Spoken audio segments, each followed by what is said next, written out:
Hello Ganesh మహారాజ్‌కి ముందుగా అందరికీ గూడా వినాయక చవితి శుభాకాంక్షలు. ఇప్పుడైతే మేము కుడులు తయారు జేస్తున్నాము. తర్వాత మా మట్టి గణపతిని బాగా పూజించి, బొట్లు బెట్టి, పసుపు పూసి, అలాగే రూపాయి బిళ్ళ బెట్టి, కిందంతా పీఠం తయారు జేసి, అలంకరించి, పూలన్నీ గూడా ఏసి, ముఖ్యంగా జిల్లేడు పూలంటే చాలా ఇష్టం కాబట్టి, జిల్లేడు పూలు మాల వేసి, రోజా పూలు బెట్టి, అలాగే దీపారాజన జేసి, ప్రసాదాలన్నీ జేసి కూడా మనం ఇప్పుడు వినాయకుడికైతే ప్రసాదాలు సమర్పిస్తున్నాం. ప్రసాదాలన్నీ చేసేసరికి కూడా చాలా లేట్ అయిపోయింది. సో, మనకి వినాయకుడికి ఇష్టమైన కుడుములైతే చేసేసాం. అన్ని ప్రసాదాలు కూడా చేసేసి అలా పూజ చేసి నాకొచ్చి 4 మంత్రాలు అయితే చదివేసి కొబ్బరికాయ కొట్టేసుకొని పూజ అయితే ఫినిష్ చేసామన్నమాట.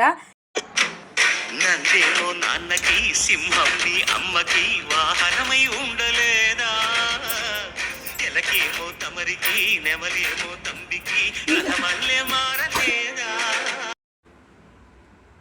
మీకు మీ కుటుంబ సభ్యులకి వినాయక చవితి శుభాకాంక్షలు.